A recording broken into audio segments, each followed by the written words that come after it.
never would believe.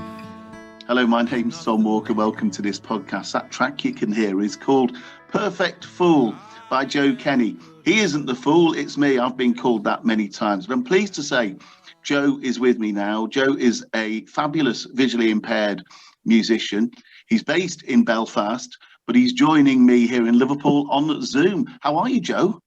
I'm great, Tom. It's great to be talking to you over the virtual networks and whatever. We've met before. Do you remember I did an In Touch piece with you?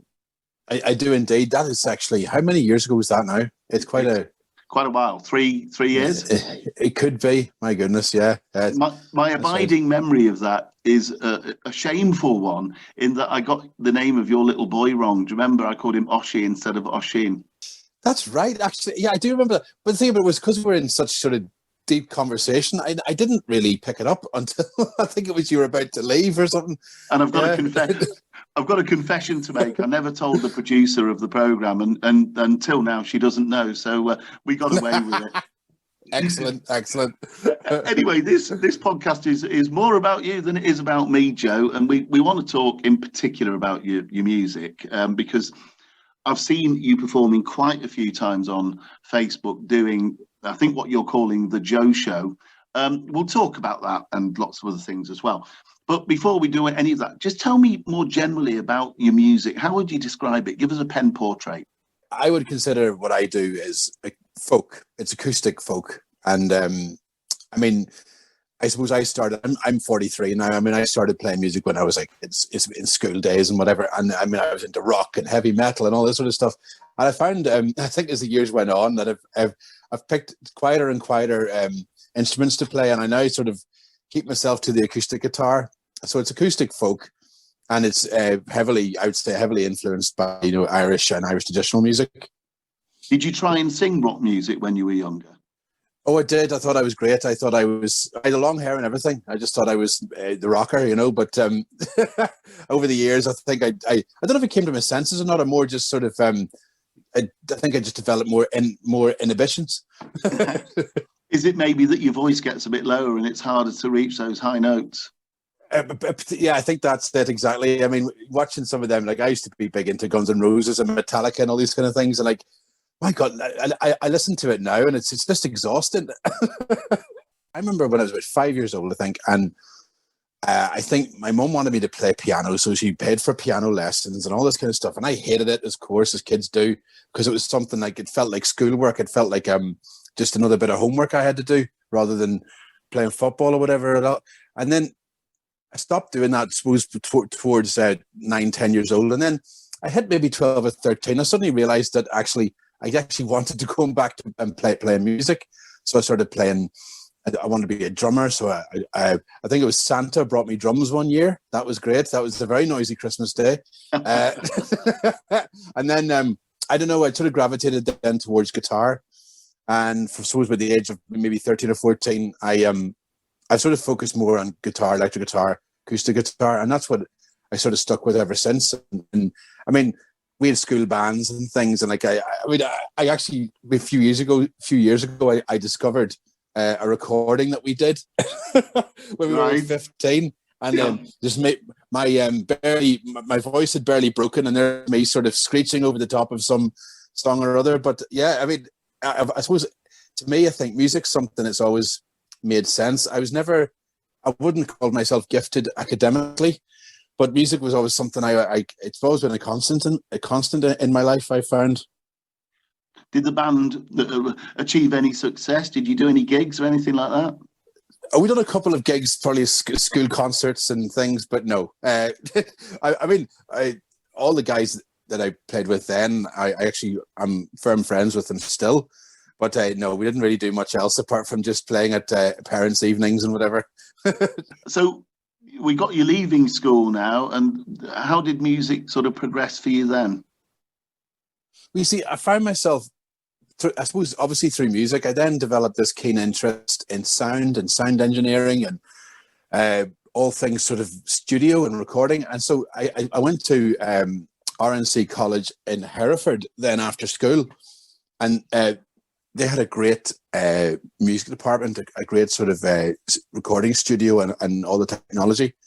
And I mean, it really was, for me, I mean, I have a lot of fond memories from there, because that's where I really did, I was able to absorb myself in just music, how it's made, all the techniques and sound engineering and all the, you know, the tools of the trade of producing music.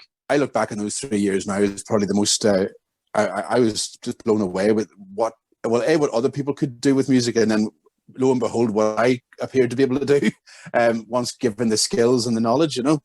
Yeah, I mean, how did your skills change then? I mean, how did your approach to music change as a result of that course? I grew up, well, over here in Northern Ireland, and I mean, I was heavily influenced by, I suppose, what you hear around you. So a lot of, I suppose, a lot of country music, a lot of Irish folk music, a bit of pop and rock. But then I went to the college in Hereford in England, as they say, and just my mind was just open to so many other styles of music, so many other kind of diverse cultures. When did you start gigging? Gigging for me, I suppose I learned in college in Hereford, where seemingly everything happened. That's how it feels. We formed a band, as you do, and then we started playing out in the local bars and the local kind of music scene. And I've never really looked back from that, really. I mean, I've from that point on, I've always kept a bit of. I've always tried, wherever I go and wherever I've moved to, I've always found some bar somewhere that likes having live music on, and then lo and behold, I've got bookings. But certainly in the last, I'd say, 15 to 20 years, I started doing it sort of more seriously. And so now, you know, in terms of, you know, getting like 3 or 4 gigs a weekend and just, you know, really putting some effort into getting bookings. So when you were at Hereford, you were in a band. Just give us a name of that band. What was it called? Icon. So if there are any residents of Hereford here and you saw Icon, you're welcome to contact Joe in whatever way you choose. I mean, more seriously, do you think being in a band at that age and as a visually impaired person sort of equipped you with the skills and confidence that you needed to go on to carry on gigging? Definitely, I think so, because I quickly learned, and I suppose I'm not alone in this, but I think I quickly learned that lots of things in life are inaccessible, and lots of things in life aren't particularly accessible to blind people or people who can't see too well. But as soon as you play music and you're playing a song or playing a piece of music, you know, your eyesight becomes it's that's not the deciding factor anymore, and it sort of gets you past your, well, call it disability or, you know, your sight loss. And I've never really understood this fully, but I mean, it's something that I've it's been important to me all my life, and even now I can walk into a bar now I've never been in before, and so it's all a bit. I can get spooked sometimes, going like, do I have to go upstairs with a load of equipment? How do I find where I'm meant to set up? But it always works out, and then once you're set up and you're going, no one cares that you can't see, and I've found it over time and time again that usually it's the thought of it or it's other people's impression of it that puts people off. But once you do it and you set up and you're playing music, it doesn't matter about your sight. It doesn't matter that you can't see as well as everybody else. You're all of a sudden, well, I believe anyway, you're all of a sudden like an equal amongst other musicians. What are the access challenges of gigging, Joe? Because, I mean, you've mentioned there that once you're playing, people don't care whether you're visually impaired or not, but there must be kind of just logistical things such as, you know, getting to the gig and getting the equipment in the right place when you're there. The best thing you can do is to always make friends with the doorman, because they're the guys who are going to help you in and out and hopefully carry a speaker for you. And then I just grab a shoulder or an elbow and, you know, he leads me over to the performance area, the stage, hopefully, or else I go in and I just head straight for the bar and you get a member of the bar staff to show you. Once you're over that hurdle, then so you've got all your stuff. The biggest thing is always finding the plug socket, because without it, nothing happens. But if you can find the plug socket, you're good to go. And you find that most people in bars are actually quite helpful. The minute they see that you're visually impaired, that there is a shoulder or an arm to grab hold of. In all my years of doing this, and at times in my life, I've maybe done like 100 gigs a year. I have never ever had a bad reception. I've never had a bad experience. People are so willing to help, especially when you show them how to help. Because a lot of people feel a bit sort of, oh, what do I do? Do I ask him? Do I not ask him? And if you can sort of develop the confidence to open that door and to go, hi, you know, if you could just show me over to the stage, or hi, if you just ask somebody to help you find the plug socket, or you know, more generally, maybe you want to go to the loo. If you just ask people love to help. You work full time as well, so it's quite an exhausting schedule, isn't it? It is, to be honest. I at the moment I'm working full time, and then see, come Friday evening, you're maybe not in the best. You're maybe not really thinking that you really want to get dressed up and go out to do a gig. But I suppose I've had times in my life when I'm not gigging so much, and I do miss it. It's something I just have to do. And admittedly, sometimes you're cursing yourself, going, "Why did I take this gig? It's raining. It's, you know, it's like 2:30 on a 2:30 in the morning, and I can't get a taxi home. And I'm surrounded by drunk people. Why am I doing this?" But I mean, imagine. Yeah, but when it's good, it's good. You know, when it's good, it's great, and I wouldn't change it for the world. We'll have a little break because we're going to hear a couple of tracks of yours. What's the first one we're going to hear, Joe? I wrote this about probably 6 years ago, and I think we'll play. This is one called "May Your Memory," and this one's basically. I don't want to bring everybody down, but this one's about my mum died about 14 years ago. So I wrote this sort of about that experience and sort of my reflections on that, really. But don't worry, it's not too sad. May your memory never let me go.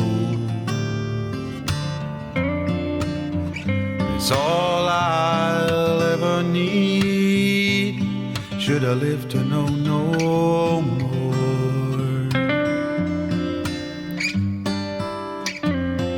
It's far away, it seems, and I can't see your face, and I can't see that place. But at least the thought of you now makes me smile. May your memory never let me go. It's all I'll ever need, should I live to know no more.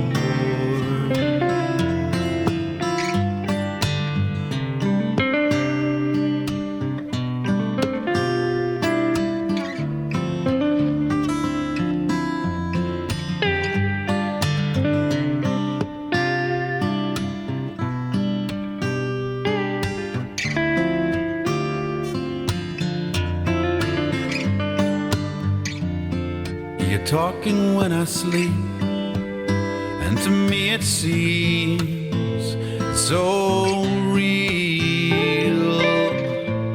I know it's hard to understand, but I know we'll meet again and again. May your memory never let me go. It's all I'll ever need, should I live to know no more. May your memory never let me go. It's all I'll ever need, should I live to know no more. Live to know no more.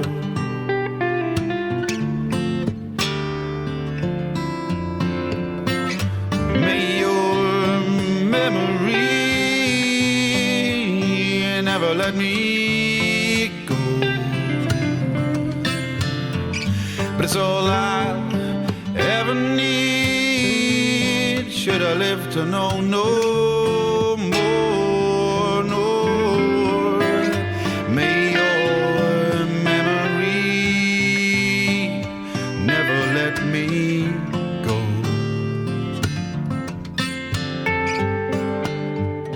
That was May Your Memory by Joe Kenny. Now, Joe, I've been doing some Surviving the Lockdown podcasts, and this kind of fits into that genre, if you like.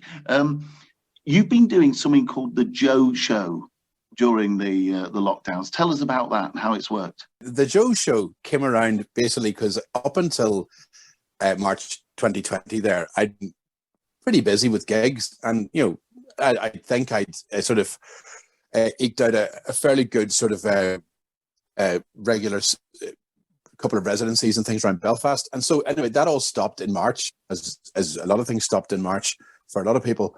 And to keep me playing guitar and singing a bit, so I didn't lose my start to forget songs and things. So I started doing these live sort of gigs over Facebook on a Friday night to everybody who was on my Facebook page, and I suppose a lot of musicians were doing that. I mean, in April, like, you couldn't move on Facebook for everybody doing live streams.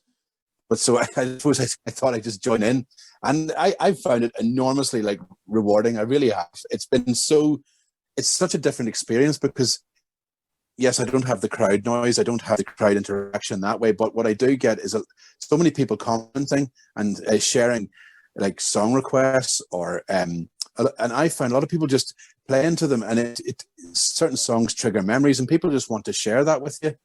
And they'll send me messages, you know, when I'm offline too, and just say, like, I want to hear this song because it reminds me of this thing, or would you play this for me because it's my birthday or my mum's whatever.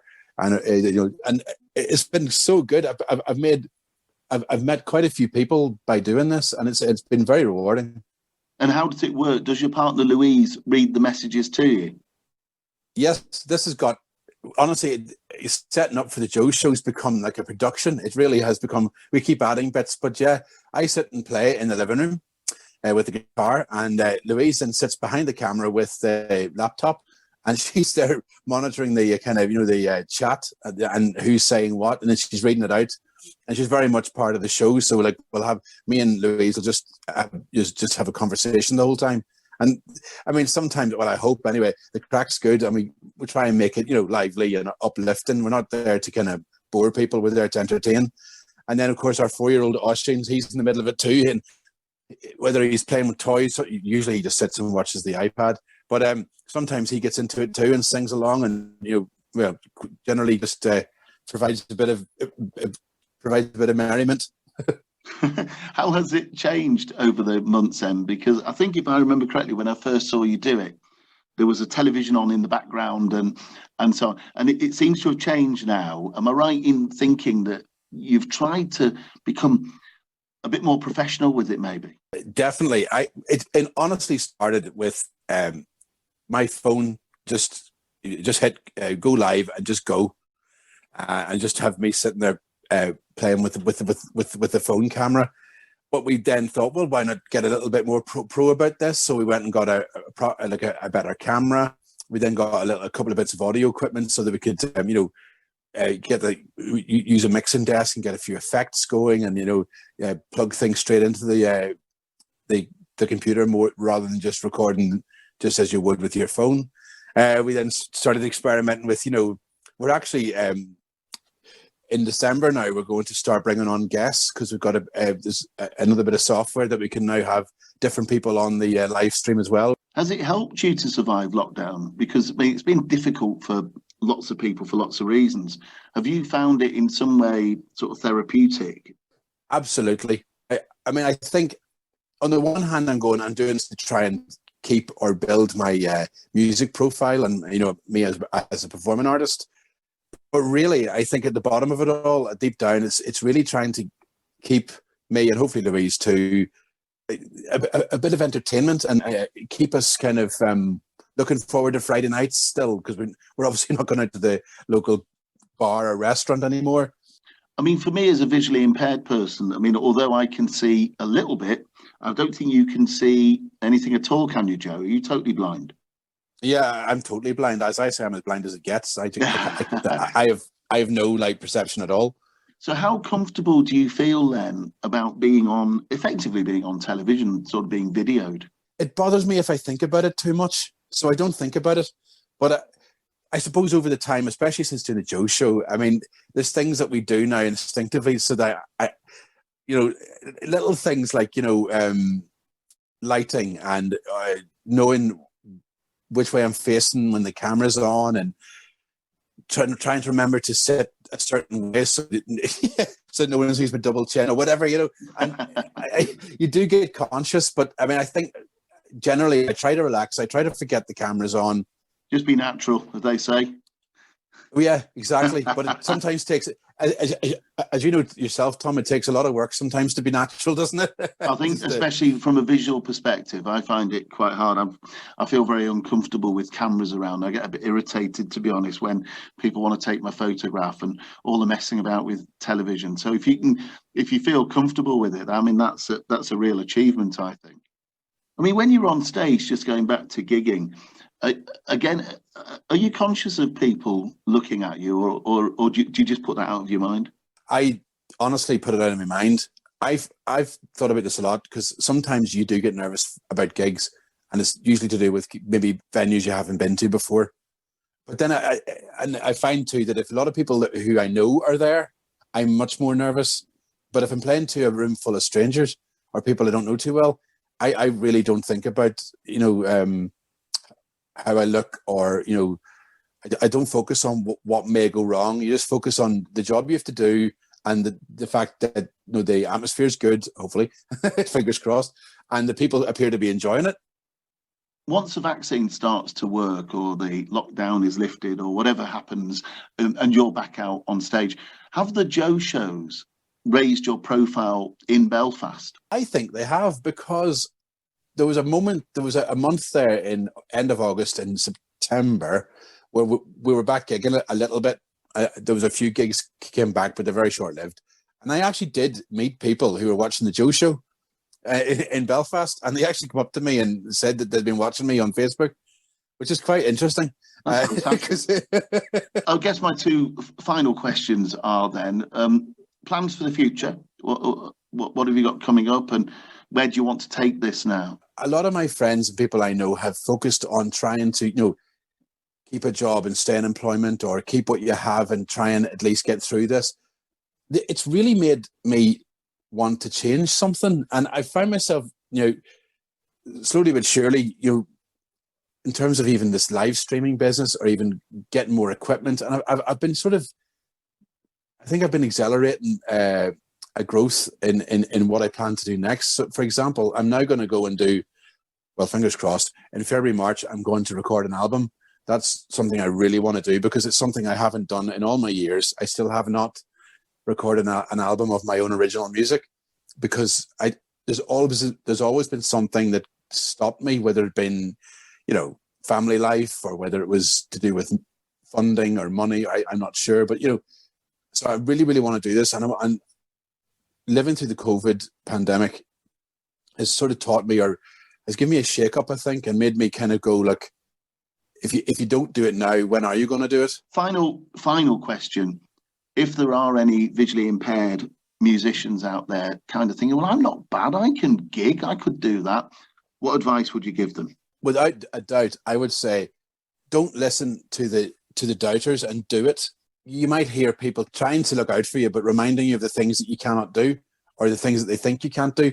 But something like music, it's a real level playing field out there. And if you want to gig or play music, go and do it and make it happen.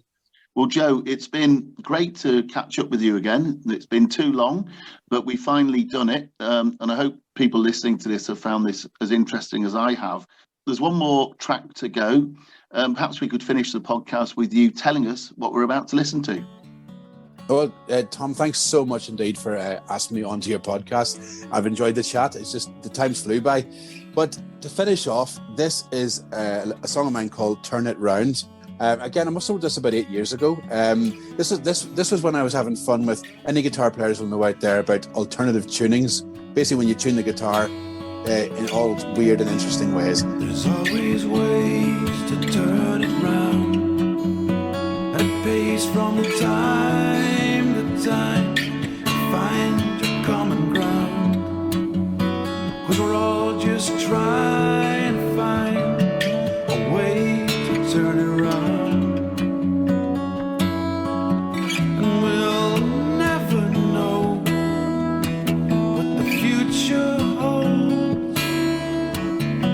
it words that sting? Or time that brings those tears from your eyes wide on the prize, and turn it around. There's always ways to turn it round, and it pays from time to time to find your common ground, 'cause we're all just trying to find a way to turn it around.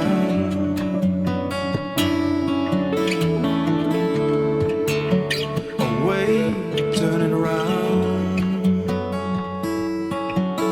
In the afterglow of some tomorrow, it won't feel the same, be this way. We'll find a way another day.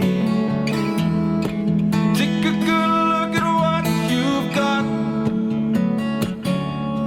turn it around. There's always ways to turn it round, and it pays from time to time to find a common ground.